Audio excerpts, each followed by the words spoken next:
Remember during the pandemic when we would all take those long, serene walks that started at sunset and went late into the night? Now imagine being pulled off the street, arrested, and brutally beaten, or worse, just for going out for that walk by the very people designated to protect you. This is how many live each and every day, and many political leaders tell us that democracy is the sole answer to the question of governance. Truly, in a democratic society, the people have the power and are truly living in liberty. But is it that simple? Could it be all that it's cracked up to be? So with that, today I'm asking, what is democracy and why should we care? Democracy is the government for the people, as stated by Merriam-Webster. But what does that really mean? In truth, democracy is a government for the people, by the people. It is when regular people are elected or appointed to positions of power to make the daily rules for you and me, regular people. Seems to work, right? Well, it's not that simple. Democracy, like all things, can't be maintained without work. You see, the fight to have and maintain a democracy is a constant struggle. But what do I mean by struggle? It could mean attending your school's council meeting, discussing your opinions on the latest hot topics with your friends, being able to have and express those views, and educating yourself to widen your knowledge on a variety of subjects, like reading that chapter in your science textbook you keep putting off. It is often assumed that the majority of Western countries have individual freedoms and laws and a democratic government. The usual story is that they enjoyed such freedoms from the ancient groups and their internal struggle for democracy. But like all stories, this tale hasn't been told in its entirety. The Western world isn't the only part of the world that has struggled with democracy. Some even believe that the Western version of democracy works so well that it needs to be exported to other parts of the world. This is a very simplistic and flawed and problematic idea. A region's struggle is never without political influence from other governments. This was the very case as well with Turkey in the modern period. Before Turkey became modern Turkey, it was the Ottoman Empire.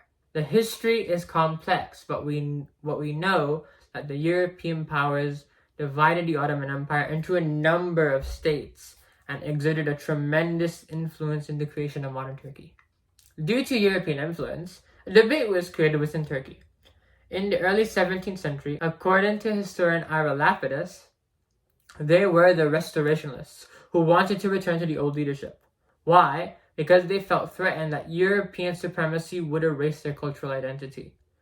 On the other hand, they were the modernists who wanted to adopt the European way of life to create a modern state.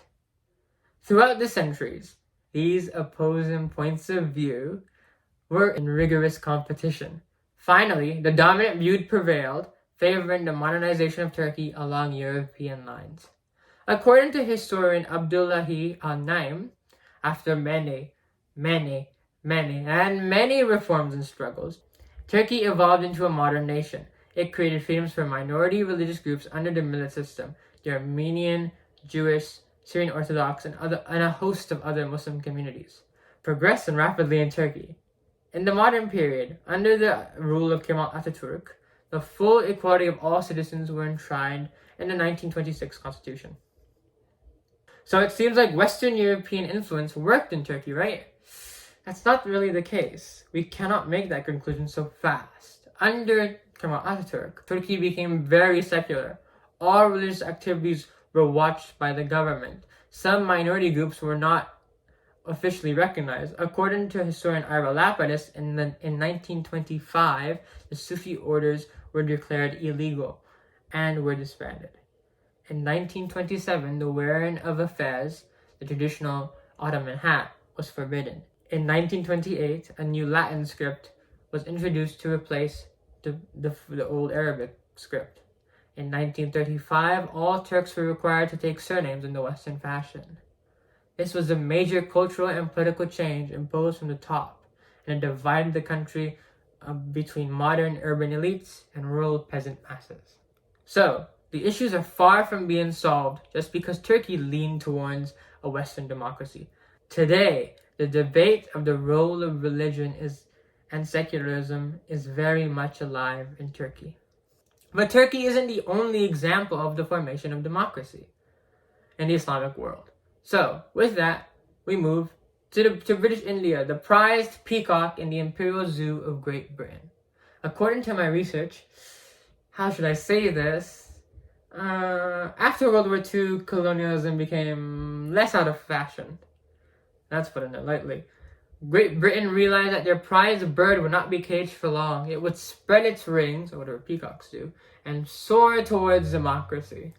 You cannot cut and paste Western democracy and freedoms to regions that are diverse, have their own cultures, and unique identities. The example of British India is another case study that shows this. The British imposed colonial rule on the Indian subcontinent for centuries. And by 1857, the pent-up resentment from the locals living in the Indian subcontinent clearly showed in soldiers and the upper class.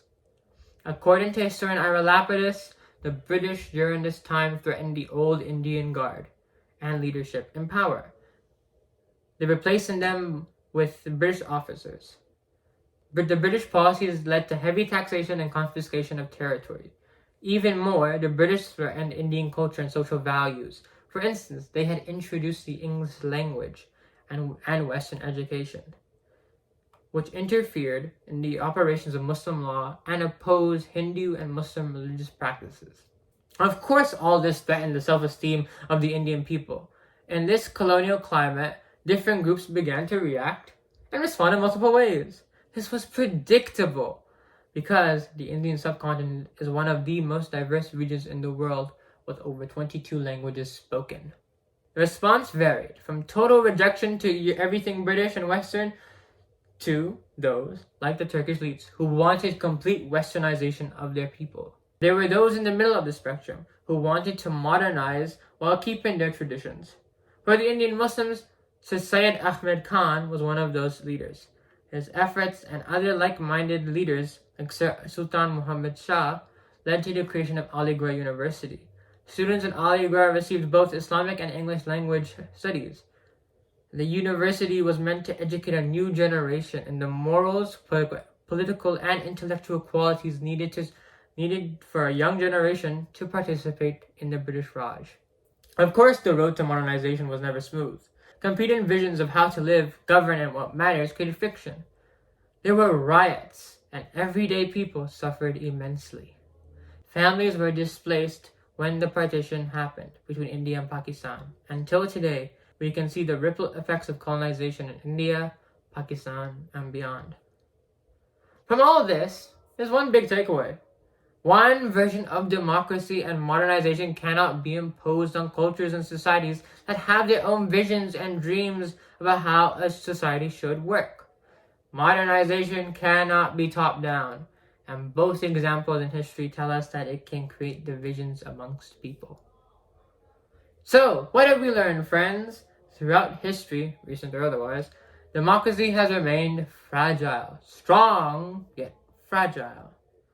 Which of course is a good thing. It reminds each and every one of us to stay vigilant and hold those in power accountable. We've also learned that one version of democracy cannot be imported to parts of the world. One size does not fit all. We live in a complex and diverse and beautiful world. We cannot assume that everyone wants the same Western modernity that we have come to accept. And besides, even in the Western world, there are debates about how to govern, how to build cities, how to regulate technology, and the list goes on and on and on and on. What matters, what truly matters, is that regular people like us should care about politics, because we have the power to advocate for ourselves, especially young people. We are the future, and not only is it our responsibility as good citizens, it is our duty as human beings to leave the world better than what we got. This concept is known as stewardship, a pillar in my belief as a Muslim. So, with that, don't sit passively and let others decide your future. This is your democracy. Go do something about it.